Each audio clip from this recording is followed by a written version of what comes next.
हरि ही ओम। आज श्री राधाष्टमी के पावन अवसर पर आप सभी को बहुत बहुत शुभकामनाएं। मेरे प्यारे 10वीं कक्षा के विद्यार्थियों को ऑनलाइन क्लास में आज स्वागत है।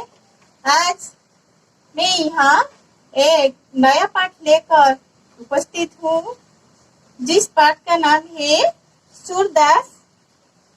सूरदास के दोहे, जिसका शीर्षक है मैया मोही दाऊ बहुत खिझायो। मैया मोही दाऊ बहुत खिझायो, मैया मोही दाऊ बहुत खिझायो। मोसो कहत मोल गलेनो, मोसो कहत मोल गलेनो। तू जसुमती कब जायो, मैया मोही दाऊ बहुत खिझायो, मैया मोही दाऊ बहुत खिझायो। कहा कहो एही ऋषि के मारे, खेलन हो नहीं जाता। पुनि पुनि कहत कौन है माता, कौन है तुम्हारा तात। मैया मोरी दाऊ बहुत खिझायो, मैया मोही दाऊ बहुत खिझायो। गौरी नंद जशोदा गौरी, गौरी नंद जशोदा गौरी। तू कत श्याम शरीरी, चुटकी दे दे हसत बाल सब। सिख देते बलबीरी, मैया मोही दाऊ बहुत खिझायो, मैया मोही दाऊ बहुत खिझायो। तू मोही को मार न सीखी, तू मोही को मार न सीखी। दाऊ का मोह न खींचे, मोहन मुख ऋषि की बातें। जसुमती सुनी सुनी रीझे, मैया मोही दाऊ बहुत खिझायो, मैया मोही दाऊ बहुत खिझायो। सुनो कान्हा बलभद्र जवाई, जन्मत ही को धूत। बलभद्र जन्मत ही को धूत। सुरश्यामा मोही गोधन की सो, हो माता तू पूत। कान्हा हो माता तू पूत। हम तो आज पढ़ लिए हैं, इस अस्वर वाचन किए हैं। इस विषय का नाम है सूरदास। ये 2 पद हैं। पहला पद को हम देखेंगे। इस पहले हम देखेंगे सूरदास का जीवनी या इसमें कवि परिचय क्या है। सूरदास हिंदी साहित्य के भक्तिकाल के श्रेष्ठ कवि हैं। वे सूर्य जैसे तेजस्वी कवि हैं। सूर्य जैसे ये चमक रहे हैं। काव्य जगत में ये सूर्य जैसे हैं। उनका जन्म सन 1478 में दिल्ली के निकट सिही गांव में एक गरीब ब्राह्मण परिवार में हुआ था। वे अंधे थे, पर मालूम पड़ता है कि वे जन्मांध नहीं थे। उनके दिव्य दृष्टि थे। वे भगवान को पास में देख रहे थे। मथुरा और आगरा के बीच जमुना नदी के तट पर स्थित गौघाट पर उन्होंने संगीत, काव्य और शास्त्र का अभ्यास किया।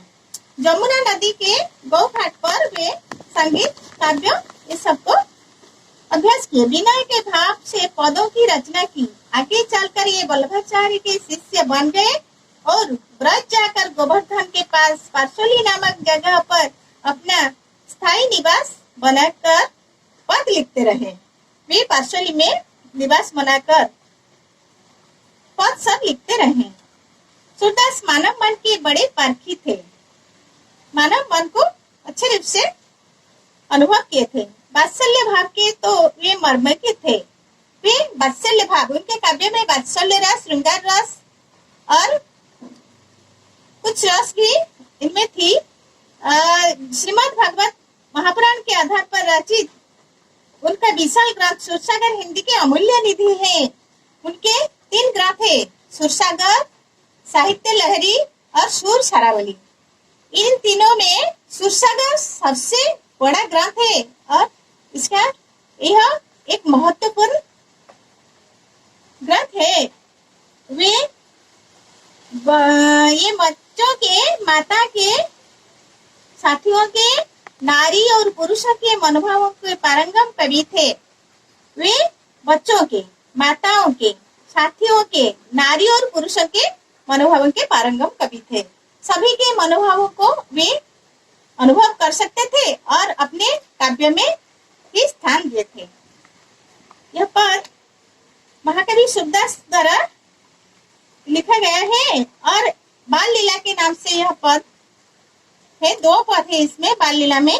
पहला पद हम देखेंगे, मैया मोही दाऊद बहुत खिजायो।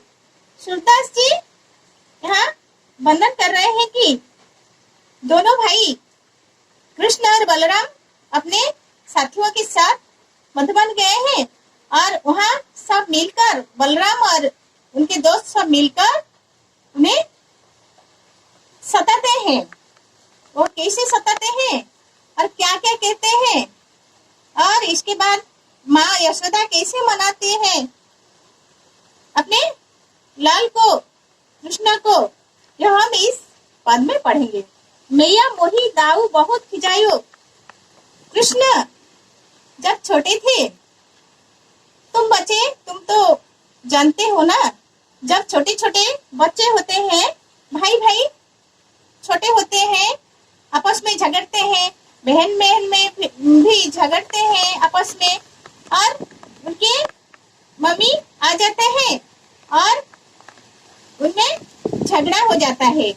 परंतु ये झगड़ा करना ठीक नहीं, क्योंकि बच्चे बच्चे होते हैं, बच्चे निर्दोष होते हैं और वे भगवान जैसे होते हैं, ये निष्पाप है। उन लोगों को समझाना चाहिए, कभी झगड़ा करना नहीं चाहिए बच्चों के लिए, क्योंकि बच्चा बच्चा राम है। ऐसे ही कृष्ण जब खेलने गए थे, बलराम भैया और उनके साथियों ने उन्हें सताते हैं। वे शिकायत करने माँ के पास आते हैं और वे क्या कहते हैं हम पढ़ेंगे इसमें। मैया मोही दाऊ बहुत खिजाऊ। दाऊ का मतलब बड़े भैया। मैं यहाँ तो कठिन शब्दों का अर्थ लिख रही हूँ, बाद में देखो यहाँ सब लिख रही हूँ। मैया मोही दाऊ बहुत खिजायो, मोसो कहत मोल के लीनो। वे कह रहे हैं कि यशोदा मैया ने तुम्हें जन्म नहीं दिया है, तुम्हें मोल के लिए हैं, गोद लिए हैं, तुम्हें खरीदे हैं, तुम जसोमती कब जाइयो। कहाँ कहाँ यही रिस्क के मारे खेलन हो नहीं जात। मैं इसलिए मुझे हमेशा चिढ़ाते हैं, इसलिए मैं उनके साथ खेलने नहीं जाता हूँ। जब भी जाता हूँ वे मुझे सताते हैं। पुनी पुनी कहा तो कौन है माता, कौन है तुम्हारा तात, तुम्हारा माता कौन है, पिता भी कौन है, क्योंकि तुम मोल लिए हो। गोरे नंद जसोदा गोरी, तू कद श्याम शरीर। जसोदा तो गोरी है, जसोदा मैया गोरी है, नंद बाबा गोरे हैं, तू कैसे सामले हो रे। चुटकी देते हसत बाल सब, सीखे देते बलबीर। ऐसे चुटकी देकर बाल सब मिलकर मुझे सताते हैं। बलराम भैया उन्हें सिखा देते हैं कि तुम लोग उन्हें सताओ, इसलिए वे सब नटखट है। तू मोही को मारन सीखी, दाऊ ही कबू न खींचे। तू ही मुझे मारना सीखी हो, बार बार मुझे मारती हो, परंतु बलराम भैया को डांटती नहीं, उन्हें प्यार करते हो, वे तुम्हारे लाडला हो। मोहन सुख रीस की ये बातें जसुमती सुनी सुनी रीछे। ये जो जसुमती मैया जब ये बात सुनते हैं ना, बच्चों को, अपने बेटे को गले लगा लिए और एक बोले कि मोहन मुख रीस की ये बातें, ये जो गुस्से वाली बात सुनकर जसुमती मैया देखते हैं कि मेरा बेटा कैसा मेरे साथ बात करता है। सुनो कान बलभद्र जवाई जन्मति ही को धुत।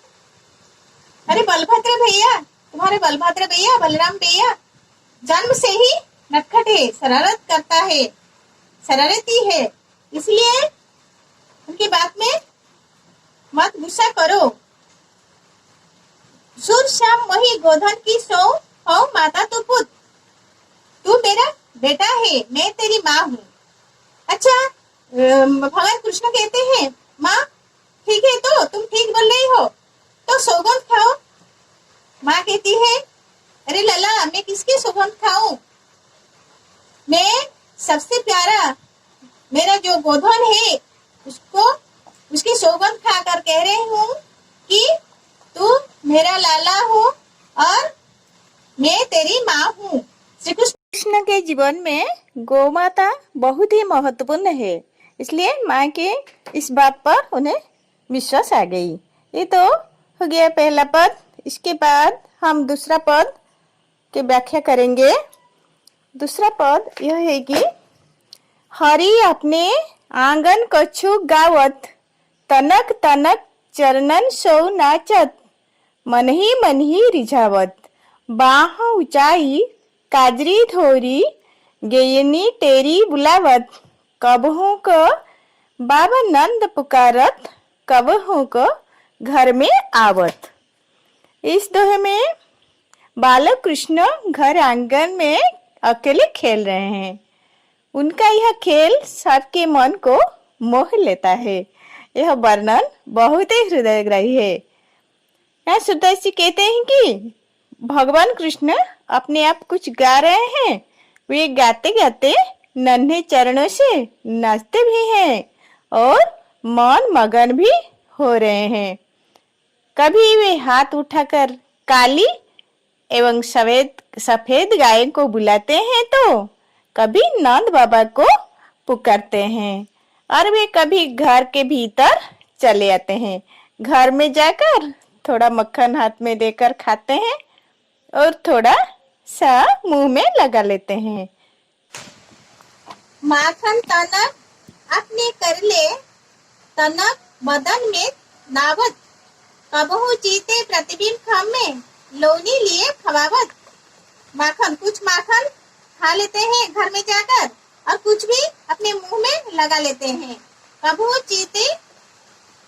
जीते प्रतिबिंब खम में, एक खम में जो प्रतिबिंब है उसे भी खिलाते हैं। लो खाओ, माखन लेकर उसे देते हैं। लोनी लिए खवावत, उसे खिलाते हैं प्रतिबिंब को, अपने प्रतिबिंब को, खम में जो प्रतिबिंब आता है ना, उस प्रतिबिंब को खिलाते हैं। दूरी देखती जसुमती यह लीला, हरस आनंद बढ़ावत। माँ दूर से यह लीला देख रही है, अपना बेटा क्या कर रहा है। ये जो लीला देखने के लिए स्वर्ग से, देवलोक से सब नीचे आते हैं। भगवान की लीला, अपार दिव्य लीला देखने के लिए सब उत्सुक है। इसलिए ये लीला माँ दूर से देख रही थी कि इसके बेटे कैसे ये जो लीला, बाल लीला कर रहे हैं। दूरी देखती जसुमती यह लीला, हरस आनंद बढ़ावत, अत्यंत प्रसन्न हो जाते हैं माँ, क्योंकि जब छोटे थे कृष्ण कन्हैया, वे माँ के बहुत लाडले थे। इसलिए सूर श्याम के बाल चरित्र गीत देखत मन भावत। ये लीला को सूर जी बार बार देखने के लिए चाहते थे। वे अंध थे, जन्मान, उन्हें जन्मान तो हम नहीं कह सकते क्योंकि उनकी दिव्य दृष्टि थे।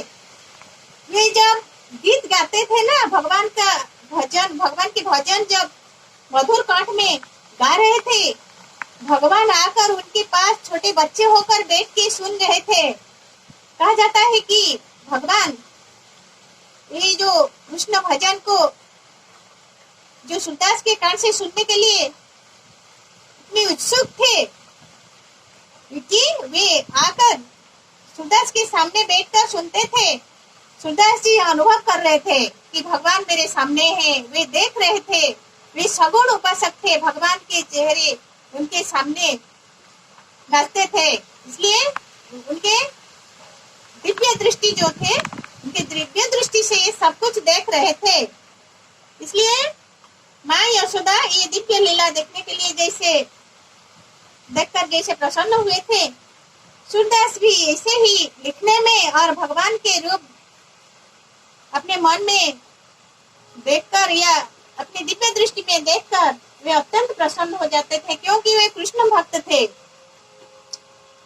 इस 2 पद हम पढ़ लिए हैं और इसके जो कठिन शब्द है मैं यहाँ लिखती हूँ। देखो, मैया का मतलब माँ, मोही का मतलब मुझे, दाऊ का मतलब बड़े भाई, खिजायु का मतलब चिड़ैया, बोसो का अर्थ मुझसे, बोल खरीद कर, लीनो लाया गया, रथ क्यों, रीस क्रोध, पुनी पुनी बार बार, तात का मतलब पिता, ग्वाल का मतलब गोपाल, सिखे का मतलब सिखा देते, बलबीर का मतलब बलराम, मोही का मतलब मुझे ही, रिझवत का मतलब प्रसन्न होते हैं, दूरी का मतलब है चित कर, तनक तनक है नन्हे नन्हे है, रीस गुस्सा करना, चबाई चुगलखोर, जनमत जन्म से, धूत शरारती, सौ का मतलब सौगन, पुत का मतलब पुत्र। ये सब कठिन शब्द तुम अपने कॉपी में लिखो और जो भी कठिनाइयां है और समस्याएं है और कोई कुछ पूछना है तो मुझे पूछ सकते हो। मैं इसके बाद कुछ सवाल मैं घर में करने के लिए दूंगी, तुम ठीक से अपनी कॉपी में करना और घर में ठीक से रहना, हर वक्त हर चीज को समझना और सही वक्त पर अपने पाठ या जो पढ़ाई है उन सबको सही वक्त पर करना, क्योंकि ये जो कोरोना के बाद महामारी कोरोना के बाद हम विद्यालय आएंगे और भगवान प्रसन्न होंगे, ये सब संकट या मुसीबत को इस धरती से जल्दी ही दूर करेंगे, हम सब इकट्ठे होंगे, हम सब मिलेंगे। तुम इस पदों को कंठस्थ करना और ठीक से पढ़ना। देखो विद्यार्थियों, सूरदास के इस पद का पुनः व्याख्या हम करेंगे।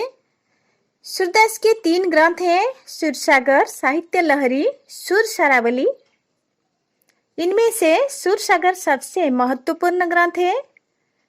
ये पद सूरसागर से संकलित है। खेती और पशुपालन वाले भारतीय समाज का दैनिक अंतरंग चित्र और मनुष्यों के स्वाभाविक चित्र इनके काव्य में मिलते हैं।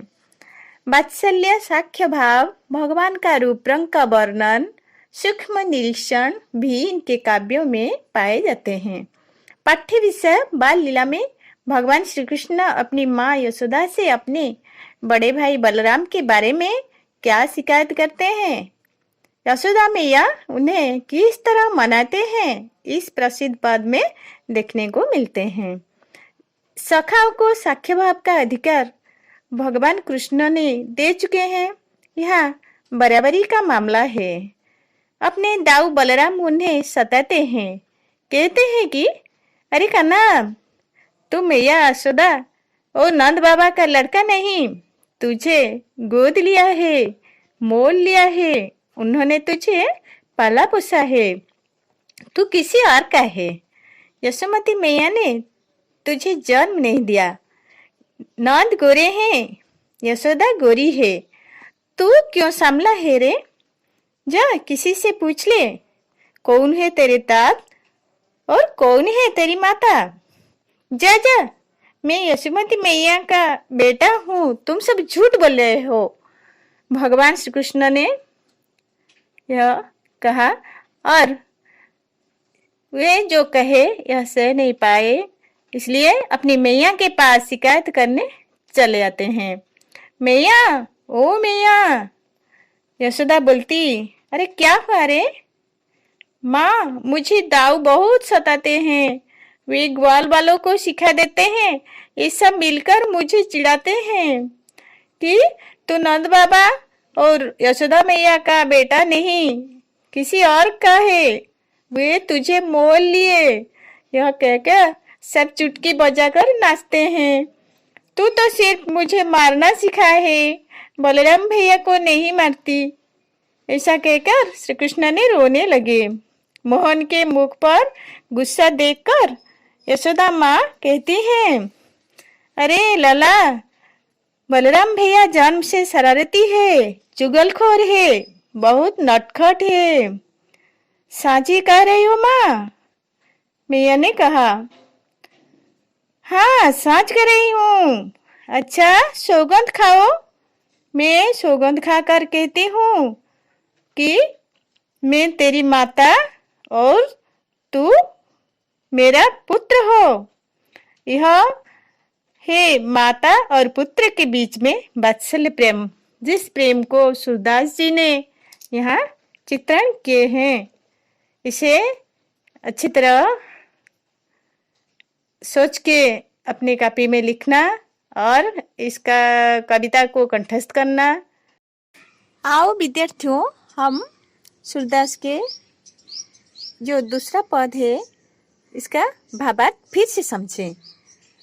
हरि अपने आंगन कछु गावत, तनक तनक चरणन सो नाचत, मन ही रिझावत। बाह ऊंचाई काजरी धोरी, गयनी तेरी बुलावत।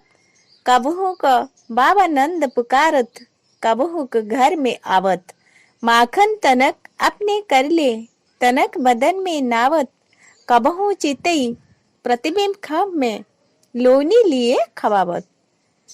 दूरी देखती यशमती यह लीला, हरस आनंद बढ़ावत। सूर श्याम के बाल चरित्य, नीत देखत मन भावत। इसका भावार्थ यह है कि बालक कृष्ण घर के आंगन में अकेले खेल रहे हैं। उनका यह खेल सबके मन को मोह लेता है। यह वर्णन बहुत ही हृदयग्राही है। भगवान कृष्ण अपने आप कुछ गा रहे हैं। वे गाते गाते नन्हे चरणों से नाचते भी हैं और मन मगन भी हो रहे हैं। कभी वे हाथ उठाकर काली एवं सफेद गायों को बुलाते हैं, तो कभी नंद बाबा को पुकारते हैं। वे कभी घर के भीतर चले जाते हैं, घर में जाकर थोड़ा मक्खन हाथ में लेकर खाते हैं और थोड़ा सा मुंह में लगा लेते हैं। कभी खंबे में अपना प्रतिबिंब देखकर उसे माखन खिलाते हैं। माता यशोदा दूर से ही खड़ी होकर यह लीला देख रही है और आनंदित हो रही है। सूरदास कह रहे हैं कि कन्हैया की यह बाल लीला रोज रोज दिखने पर भी प्यारी लगती है। इस दो पदों को सुंदर भाव से सूरदास जी यहाँ चित्रण किए हैं। तुम सब इन्हें अच्छी तरह पढ़ना और इन जो दो पद हैं इस पदों को कंठस्थ करना। प्यारे विद्यार्थियों, तुम्हें गृह कार्य के लिए मैं कुछ सवालों दे रही हूँ। तुम इन सवालों का जवाब जरूर कॉपी में करना। पहला सवाल है, बाल लीला पद के रचयिता कौन है? दूसरा सवाल है, श्याम शरीर का अर्थ क्या है? तीसरा सवाल, माँ यशोदा किसकी सौगंध खाती है? चौथा सवाल, कृष्ण किसे माखन खिलाते हैं? पांचवा सवाल, समानार्थी शब्द लिखो। नीत, चरण, तात, बदन, श्याम, पुत्र, शरीर। इन सवालों का जवाब मैं घर में करने के लिए दी हूँ। इन सबों का जवाब तुम अपनी कॉपी में ठीक से करना और कोई समस्याएं हैं तो मुझे पूछना और घर में रहना। फिर हम मिलेंगे अगले क्लास में। तब तक हमें इंतजार है।